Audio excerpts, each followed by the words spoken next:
Un continente y una cultura. Unidad Filológica de la América Prehispánica. Domingo Martínez Paredes. Editorial Poesía de América. México, 1960. Voz, grabación, mezcla, música e instrumentos musicales por Edgar Ramírez González. Texcoco, México, 2019. Prólogo. El verdadero valor de un libro está en relación con la amplitud de la cortina que descorre, y si al formular un juicio hemos de considerar esto, el breve y sustancioso libro del profesor Domingo Martínez Paredes adquiere un valor no común, porque viene a descorrer densos cortinajes en la oscuridad milenaria de nuestra historia. Y por eso revela su armonía una presencia cosmogónica. Parece que sus palabras están ungidas con ese lustre y transparencia que signa todo auténtico lenguaje de arte. Este idioma del mayab fue llenando la conciencia del profesor Martínez Paredes desde que nació, en 1904, hijo de india y mestizo, en la ciudad maya de Motul, su amada Multuncampech, el cerro de piedra del pueblo de los Peches. Su madre conocía el ocultismo y la magia blanca de los mayas. Mis ojos lo vieron, dice él, con prosodia maya que lo acompaña en cuanto diga o escriba toda su vida. Mi madre curaba a las gentes cuando el médico ya no podía. En Motul, el niño estudió en la escuela de doña Emiliana Canto y a los 8 años recibió un premio por haber escrito un comentario sobre el libro de lectura de don Benito Fernández. Más tarde pasó a otros colegios y ya hombre comenzó a especializarse en la filología maya, a organizar científicamente aquello que era plena vivencia en un ser. Sus primeros artículos aparecieron en la revista de Yucatán, otros en la revista Mayab, en el mensual Yikal Mayatán, y después en la revista Chapingo de la capital de la República, en Excelsior, El Nacional y el Boletín Bibliográfico de la Secretaría de Hacienda y Crédito Público. Ha publicado 2 folletos, El Hombre y el Cosmos y Signos de Eclipses. Y ahora, la Secretaría de Educación Pública, con aprobación del Instituto de Antropología e Historia, está preparando la publicación de su volumen Filología y Filosofía Mayas. Tiene inédito otro libro titulado Can, Ética y Estética del Pueblo Maya. Además, es actualmente profesor de la Cátedra de Lenguas y Literatura Mayas en la Universidad Nacional Autónoma de México y es miembro de la Sociedad Mexicana de Antropología. El notable valor de este libro está en relación con la cortina que descorre y vamos a comprobarlo. 9 grandes motivos básicos de la meditación se destacan en los capítulos que componen la obra. 1. Es mostrada la unidad, la realidad unitaria de los idiomas de este continente, maya, tolteca, náhuatl, quechua, etc. Basta aquí citar como ejemplo la palabra de Tamuanchan, nombre del lugar que los primeros toltecas buscaban para establecerse y que en su referencia legendaria, Ta es lugar, Moan, ave y Chan, serpiente, en lengua maya. Posteriormente, los aztecas vienen buscando el lugar del águila y la serpiente, Anáhuac, y encontramos que A es agua, Na, casa, y Huac, surgir, estar erecto en maya. Se pone de manifiesto la raíz filológica unitaria. 2. En nuestros días ya sabemos que el nombre Tamuanchan, el símbolo ave serpiente, lo mismo que Cuculcan, Quetzalcóatl, Cucumatz, que es la final expresión simbólica de los acumulados conocimientos y supremos hallazgos de una gran cultura, y lo comprobamos cuando vemos penetrado los diversos significados, oculta e impalpablemente unidos, que este símbolo contiene. Entre otros, por ejemplo, el conocimiento de la evolución cósmica, presente en el microcosmos de las especies, las leyes armónicas de la astronomía, a la postre seguidas por avanzadas ciencias sociales, el vértigo de las matemáticas, manifestación de una conciencia humana, de lo inefable y lo inacible, cuyo nombre se dice suspirando. Todo lo anterior es fundamento de una religión científica hasta hoy no igualada, y se comprende que el supremo símbolo proviene de alguna gran civilización de la que no tenemos memoria, que existió en algún lugar y tiempo que nadie recuerda. 3. Se muestra que sí, los toltecas desde su principio errante buscaban Tamuanchan, el culto símbolo ave serpiente. No buscaban un lugar, sino aquella civilización perdida, y queda implícito que tenía noticias o reminiscencias de tal civilización. 4. Las palabras involucradas para nombrar el símbolo de esa gran civilización, Ta, Moan, Chan, confirman por sí mismas que el idioma antiquísimo era el maya. ¿Cuántos milenios son necesarios para que una cultura llegue a sintetizar, en un signo, sus supremos conocimientos y hallazgos? 5. Cuando menos, si no podemos dar contestación a muchas preguntas, sí comprobamos que el idioma hablado por los toltecas, el maya, es vehículo apropiado para expresar, con el máximo ahorro verbal, las más espirituales intuiciones y concepciones filosóficas, todo lo que el alma siente o considera, lo eterno y lo temporal, lo que es y lo que puede ser. 6. Y algunas preguntas se ocurren inmediatamente. ¿En qué lugar y tiempo existió esa civilización? ¿Es nuestra costa del Atlántico la orilla de una tierra que se hundió? ¿A qué se refiere el Paxil Cayala, signo introductor de las estelas cronológicas mayas? ¿Sobre esa tierra privilegiada, hundida hace varios milenios, era hablado el idioma maya? 7. Al mostrarnos el presente libro que el idioma perla de los del mundo nutre los idiomas desde el Anáhuac hasta el Cusco, queda establecida que la ciencia de los pueblos fue una realidad unitaria. Los pueblos de este continente fueron uno. Somos uno. 8. Si en este momento pensamos en la patria, es confortante comprobar la unidad secular de nuestra nacionalidad. 9. Y si empleamos a nuestro continente el pensamiento anterior, es oportuno ofrecer este unitario cimiento secular a nuestra actualidad política, que desde 1918 está intentando establecer la ciudadanía indoamericana. Todo esto aparece, y más, ante nuestra mirada al descorrer la cortina milenaria. La mano del genio del idioma se mueve activa en este libro. Honorato Ignacio Magaloni. Capítulo 1. Lo maya y lo nahua. A título de introducción, nos permitimos llevar a cabo una serie de reflexiones acerca de la cultura maya y la cultura nahua, toda vez que día a día nos vamos convenciendo de que efectivamente la cultura en el México antiguo fue única. Fue unitaria en sus líneas generales, ya que devino de la que aquellos toltecas, maestros en toda ciencia, como dijeron los viejos tlacuilos aztecas a Sagún, cuando éste se puso a averiguar la vieja historia del pueblo nahua. No podemos dejar de insistir en la verdadera importancia del estudio de la lingüística y la filología, sobre todo tratándose del lenguaje de nuestros pueblos precolombinos, pues no de otra manera se puede lograr una visión certera de su historia. Cuando se ha dicho y se sigue diciendo que las culturas de México son distintas y aisladas entre sí, como si en realidad representasen una fantástica diversidad en los ámbitos del país, cuando se asegura que los idiomas hablados por unos y otros son completamente distintos, cuando se dice que la arquitectura, la cerámica y la pintura de cada uno de estos núcleos son usos y costumbres, difieren entre sí, de tal manera que hay que estudiarlas aparte, como casos únicos, sin tomar en debida consideración las influencias provocadas por la vecindad e intercambio cultural, entonces tenemos que llegar a la conclusión lamentable de que aún no se encuentra el camino a seguir para llegar a la comprensión de que cada uno de los aspectos influidos por el medio geográfico, las condiciones de vida y algunas otras circunstancias más han provocado diferencias, pero no diferencias sustanciales ni esenciales, sino matices distintos de una misma cultura que se adapta y modifica de acuerdo con el medio ambiente, pero que no se pierde ni se olvida, sino que, bajo nuevos aspectos y formas, se rehace y se manifiesta pujante a través del tiempo y la distancia. Hay un signo característico común a toda la cultura americana, y es el pensamiento serpentino. Los matices del pensamiento serpentino podemos encontrarlos no solamente en el territorio mexicano, sino en todo el continente. Entre los dialectos e idiomas de muchos núcleos de América del Norte, Centro y Sur, se descubren numerosas palabras pertenecientes al maya y al nahua, de manera que podemos considerar estos idiomas como el griego y el latín de los idiomas europeos. Históricamente debe considerarse tal fenómeno lingüístico, ya que seguramente estas dos corrientes idiomáticas fueron traídas y llevadas durante un largo lapso a través del continente por aquellos pueblos en constante ir y venir. Reduciendo a lo que se considera ahora como México, se puede asegurar que hasta los dialectos disímiles al nahua o al maya no dejan de compartir las influencias características que denuncian un remoto contacto.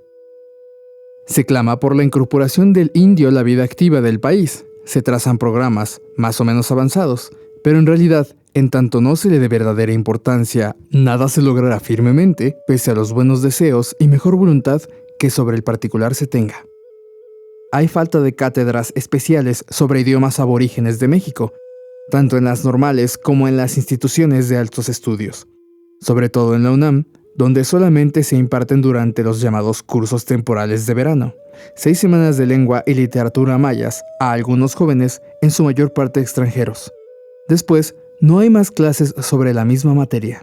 Si la universidad mantuviese por más largo tiempo la cátedra del idioma maya, al igual que el náhuatl, se lograría más interés, puesto que, aun cuando al principio esta cátedra no se viese favorecida con un numeroso alumnado, sin embargo, con una buena propaganda se llegaría, por ejemplo, al convencimiento de que el huasteco, producto de la interlocución del náhuatl y del maya, es la clave para estudiar estos idiomas, ya que la cantidad de palabras y conceptos híbridos en el huasteco es enorme.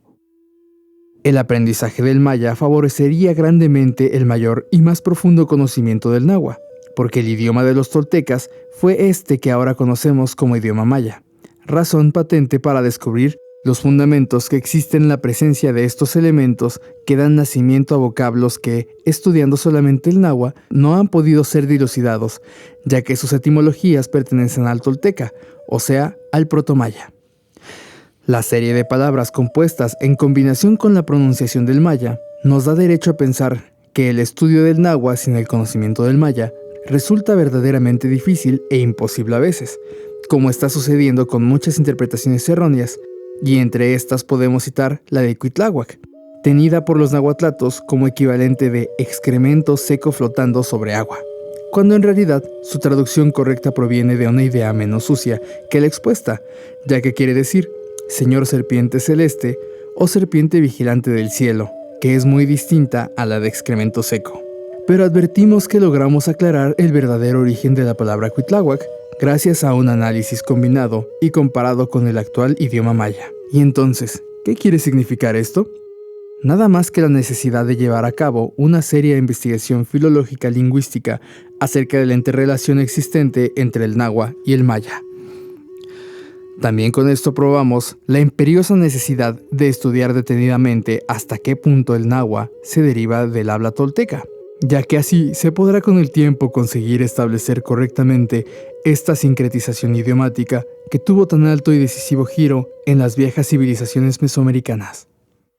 En nuestros trabajos, los toltecas y las raíces indígenas de nuestro escudo nacional, y por último, en nuestro estudio de la expresión mexico, probamos esta interesante amalgama entre el maya y el náhuatl, usos y costumbres, legislación, ciencia, religión y consecuentemente la fuente filosófica que permitió abrevar en ella y hacer germinar en distintos núcleos y distintos climas una manifestación escultórica, pictórica y cerámica cuyos matices solamente obedecen a una idea, la serpentina, y como cosas secundarias, las demás formas homorfas o antropomorfas consideradas como elementos integrantes del ser absoluto, encerrado en el círculo y en el cuadro, en el 1 y el 4 y el 13, cuyas infinitas combinaciones adornan monumentos, estelas y cacharros.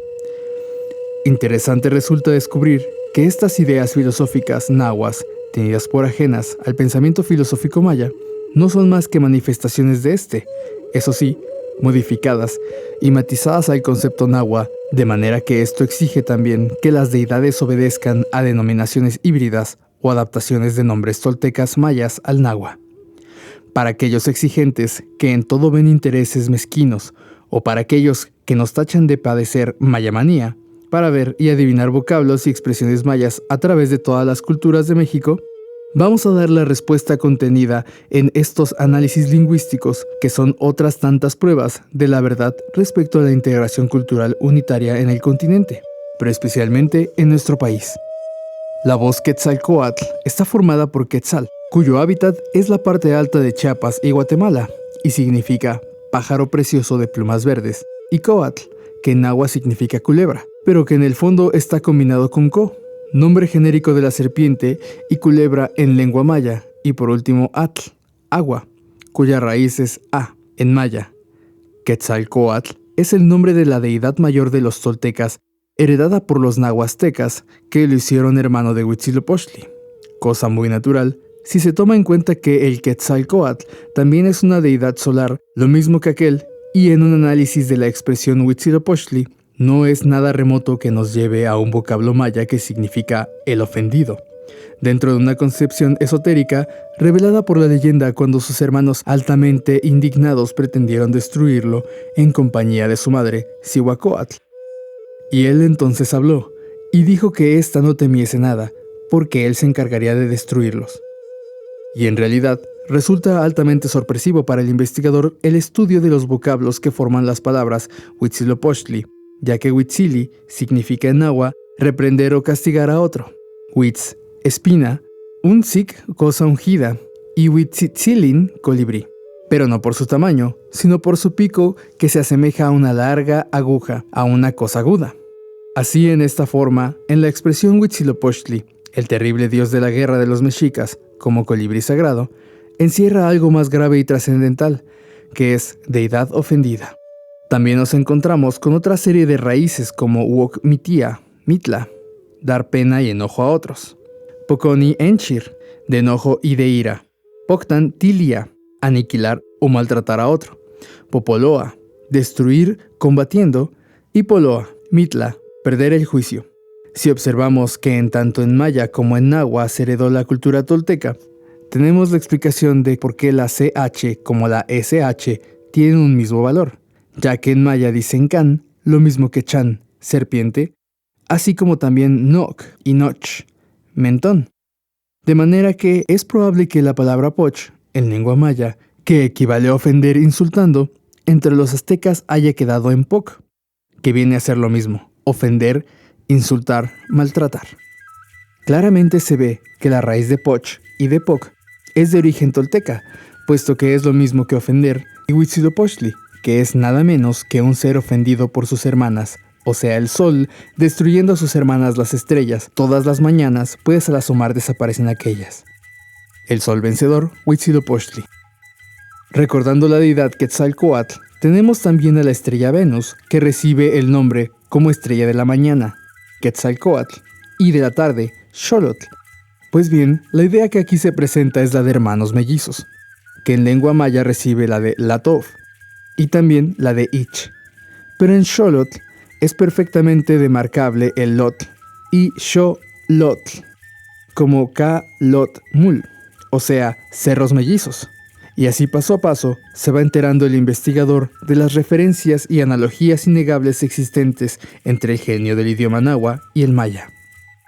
También podemos apuntar casos como el de la denominación dada a la quijada en náhuatl y en maya, Camach, quijada en lengua maya, y Camachil en náhuatl. También es de observarse la palabra Cihuatl y Ciwa, mujer en náhuatl, y la forma Sihil, nacer, y la denominación que la mujer maya daba al igual, de manera que el apócope de Sihil es si, más el al o wal, hijo, forma Siwa o Cihuatl, que quiere decir la que pare, la que le nacen hijos. Más clara no puede ser la expresión denominante del ser mujer, hembra. Hallamos en la página 22 del vocabulario de la lengua castellana y mexicana de Fray Alonso de Molina la siguiente: Cihuatl yacayo, Cihuatl yacayo, el caño de la generación de la natura de la mujer. Comprobación más que suficiente para explicarse la diferencia a Cihuatl, mujer, o Ciwa, mujeres. También tenemos la palabra yac, que en mexicano significa cosa hedionda. Yac en la lengua maya también quiere decir lo mismo, y por extensión se aplica de manera que signifique cosa de olor muy fuerte. Ixtacatlachía significa acechar mirando lo que se hace. Pues bien, si tomamos en consideración que el ich en maya es ojo, y por extensión se usa como radical para expresar estás mirando, que en maya es ixtaca, estás mirando, y este ixtaca da forma de acechar mirando a lo que se hace, y que también forma en náhuatl ixtacatlachihualistli, o sea, acechanza del que mira y notar lo que se hace. Y por otra parte, el mismo valor tiene la raíz ich, equivalente a dentro, entre, en maya, y en náhuatl se forma ixtacatlatoa, hablar entre dientes, cuya raíz es ichil, dentro o entre, de manera que llegamos a la conclusión de esta influencia del idioma tolteca en el náhuatl, y cuya explicación etimológica hallamos en el idioma conocido como maya, y que denuncia que los toltecas hablaron indiscutiblemente este tipo de lenguaje. Tenemos también la expresión Coatlicue y Chimalma, o sea, la de falda de culebras y la de madre tierra. El análisis de ambas denominaciones nos lleva a Coatl, serpiente, más Ique, que creemos es aféresis de la denominación de falda o fustán en la lengua maya. Pic, y de pic pique, resultando así un híbrido náhuatl-maya. La raíz de Chimalma también parece maya, puesto que la denominación de nodriza o la que amamanta en maya es Xchiu, y bien pudo ser que lo que derivó y acabó en Chimalma haya sido en un principio Xchihuamalma, es decir, que se perdió la U. En un estudio más extenso que estamos preparando respecto del análisis de numerosas palabras nahuas que por sus radicales temas y conceptos parecen derivar de expresiones toltecas o mayas, daremos una explicación más detallada de estos vocablos híbridos que comienzan con el nombre de Quetzalcóatl, que fue convertido en uno de los grandes dioses nacionales del panteón azteca, hasta la madre de los dioses, Cinteotl, o sea la deidad del maíz, siendo Cintli el nombre del maíz, que en maya es Xim, y el tributo que se entrega a los sacerdotes para las deidades se decía Ximte, de que seguramente derivó Cinteotl, Ximteotl, ya que esta expresión explica mejor lo del tributo a la deidad, toda vez que Teotl es Dios y en maya la palabra Ol significa espíritu, esencia y Dios. Los ejemplos que ofrecemos en este capítulo creemos que bastan para probar que el maya y el náhuatl están íntimamente ligados entre sí, de tal manera que tratar de separar ambas culturas para estudiarlas e investigarlas aisladamente es un error, ya que los mismos mexicanos confesaron sinceramente que aquellos toltecas fueron sus maestros. El lunes 13 de julio de 1959, inauguró el señor presidente de la República los cursos de adiestramiento de posgraduados en Ciencias Sociales Aplicadas que forman parte del Programa Interamericano de la Asistencia Técnica de la OEA. La memorable ceremonia fue presidida por el jefe del Poder Ejecutivo de la Nación, con la concurrencia del señor secretario general de la Organización de los Estados Americanos, OEA, Dr. José A. Mora, de los señores secretarios de Relaciones de Educación Pública y Salubridad, así como de otros importantes funcionarios y de la mayoría de los embajadores de países americanos.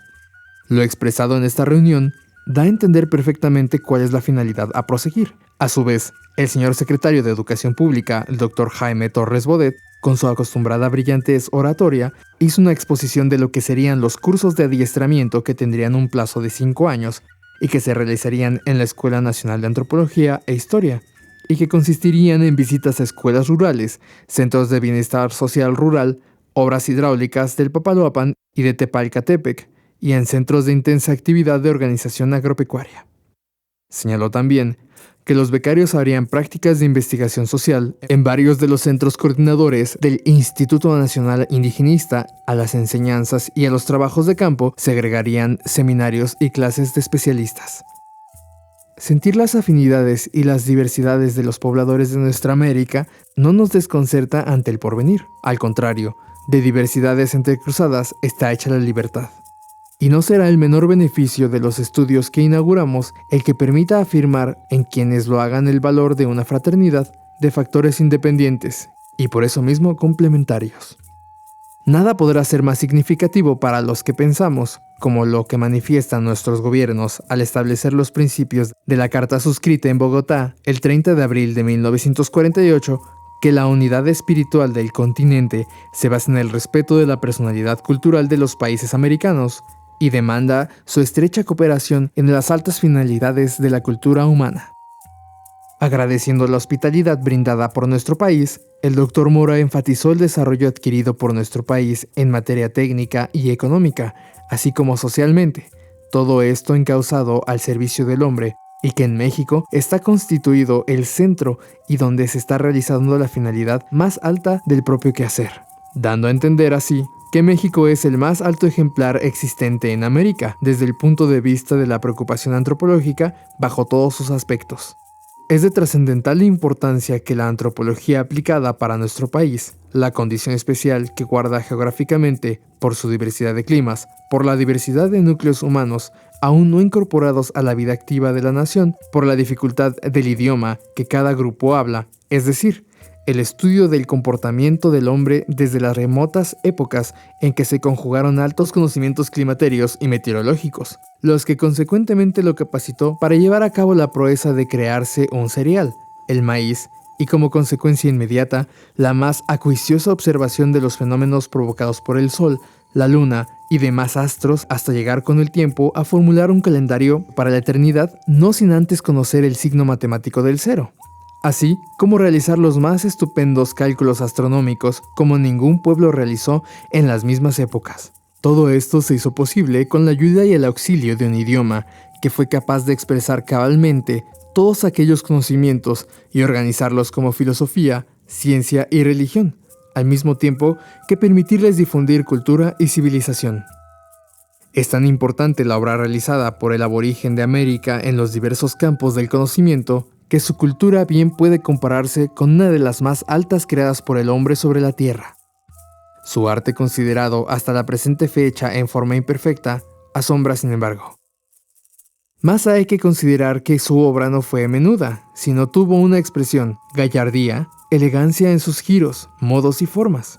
Así pues, conocer solamente los restos grandiosos de sus realizaciones materiales sin atender a la expresión del pensamiento del realizador, que fue el idioma, es tanto como nulificar en su mejor y primera manifestación el genio creador de los que levantaron Chichén Itzá, Yaxchilan, Uxmal, Itzmal, Copan, Uzi, Na Chan, Palenque, Teotihuacán, Tenayuca, Mitla, Monte Albán, Tamiún y miles de enormes centros ceremoniales más, en los que el arte y la belleza esplenden.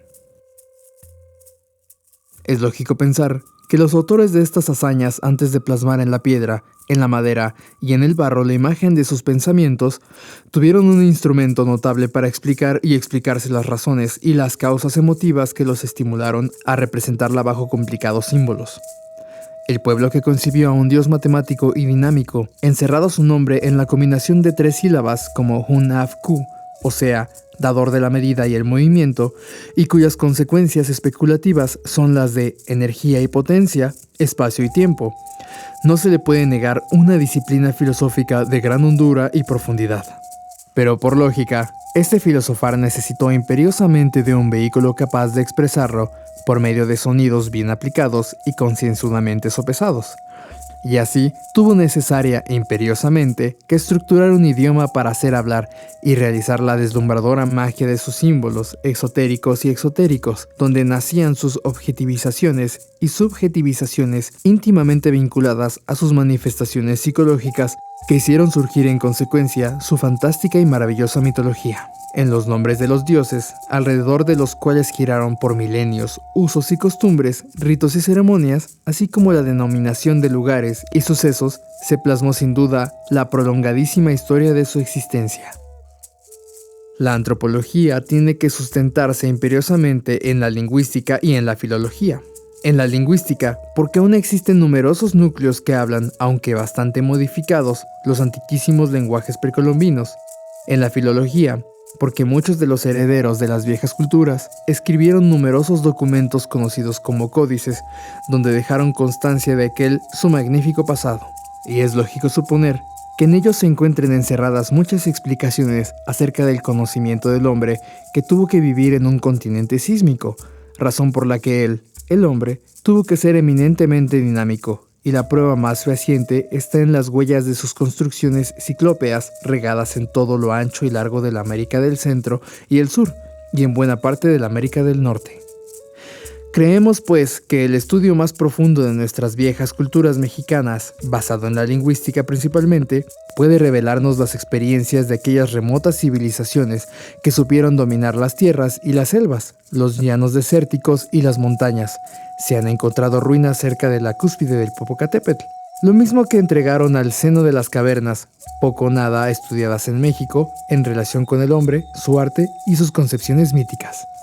Y de esta es la razón primordial por la que transcribimos los discursos pronunciados el día de la inauguración de los cursos de adiestramiento de posgraduados en Ciencias Sociales Aplicadas, como parte del programa de la Organización de los Estados Americanos, ya que creemos firmemente sea el inicio de un plan enderezado al estudio técnico y científico del comportamiento del hombre en México y del continente americano, Pero no tan solamente lo que presente el trabajo actual, sino tomando en consideración los antecedentes históricos precolombianos, depósito innegable de la más vasta experiencia producto de las luchas milenarias y cuyos estupendos resultados tenemos ante nosotros en las huellas magníficas de sus monumentos y en su pensamiento.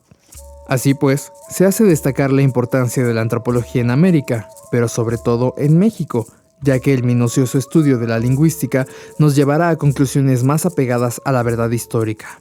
La dentrología y la glotocronología se verán auxiliados indiscutiblemente cuando se pueda probar sobre las bases sólidas la existencia de relaciones e influencias comunes entre las numerosas lenguas aborígenes de México, en lo particular, y el continente americano en lo general.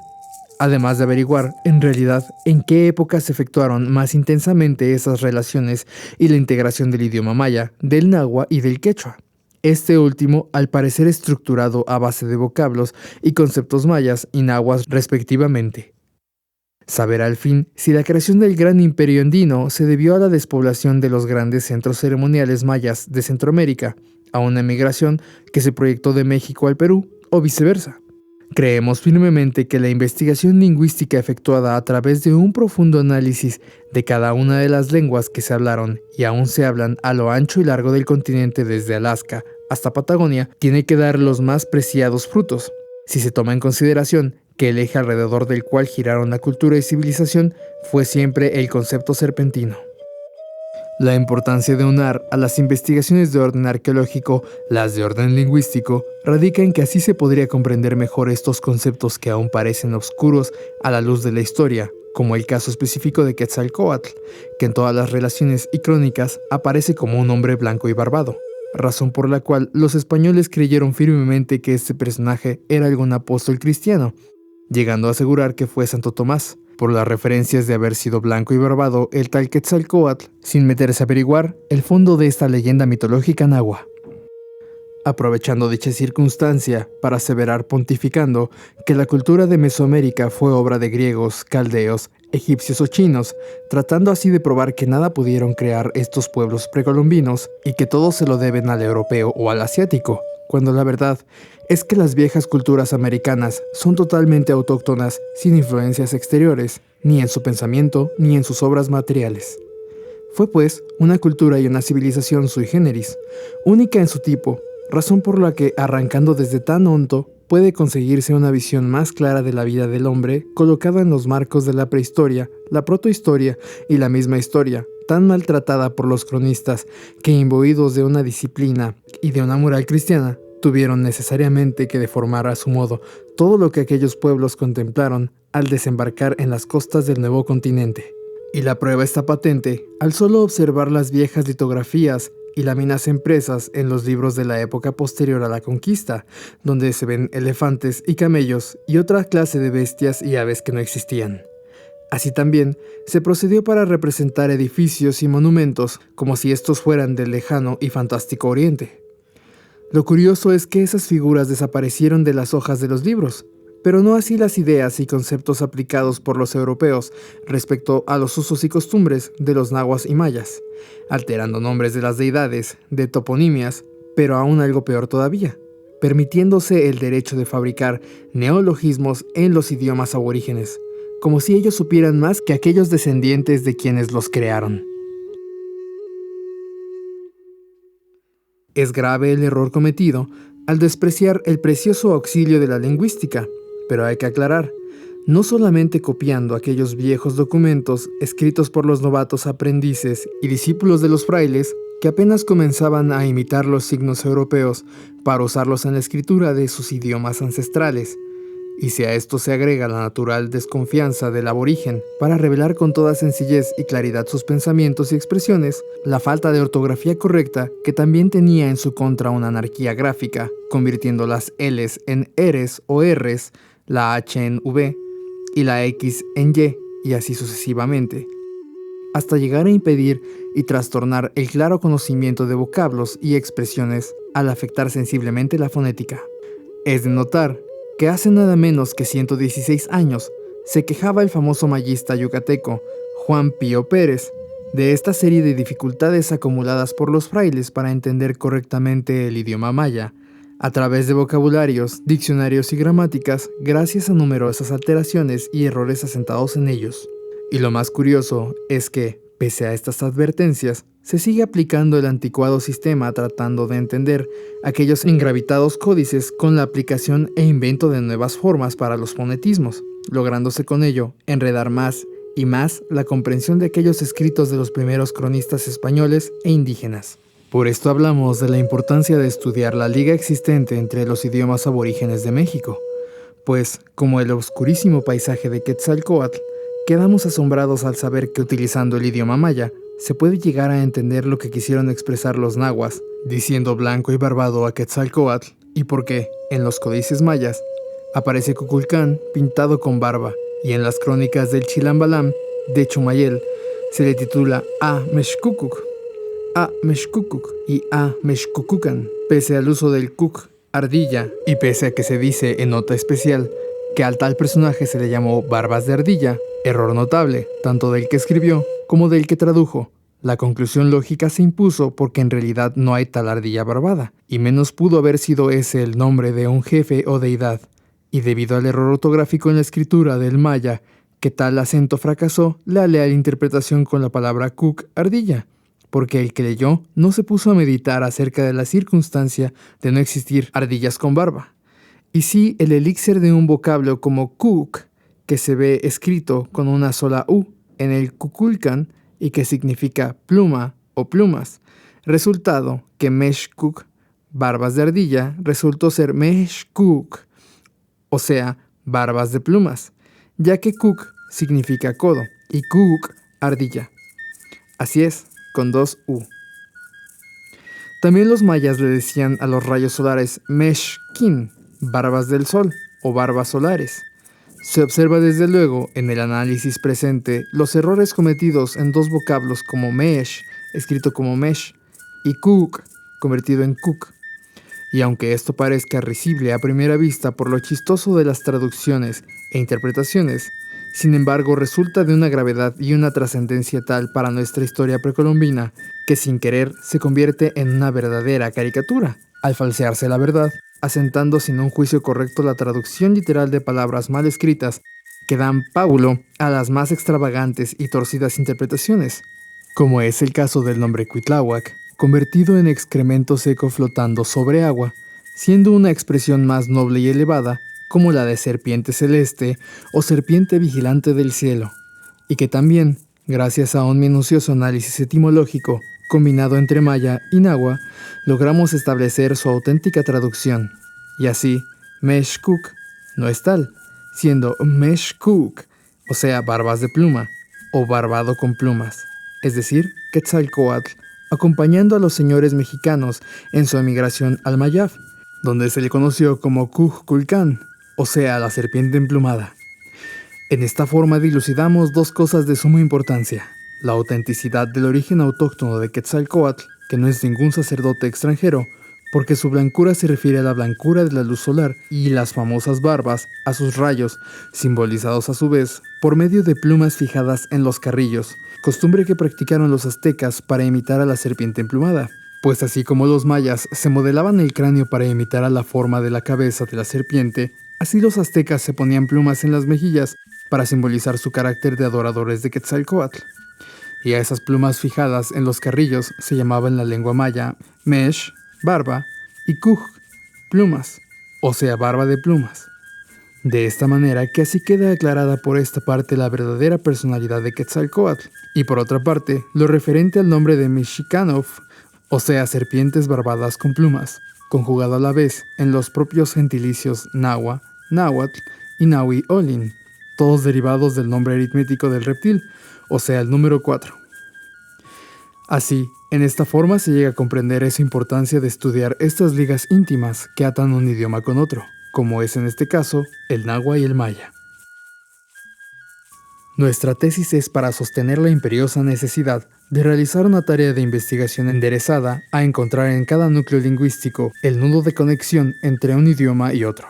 Además, propugnar el establecimiento de una seria campaña cultural bilingüe, llevada a cabo con elementos perfectamente capacitados para entenderse en el idioma nativo, porque no de otra manera se logrará la castellanización y la consecuente incorporación de estos connacionales nuestros a la vida activa del país. Manifestamos que este libro no es más que un mensaje a los hombres y a las instituciones que pueden cooperar a esta generosa labor en beneficio de México y los mexicanos en particular, de beneficio y provecho del continente en general, ya que no tan solo debemos estar unidos por comunidad de intereses, sino por comunidad de origen.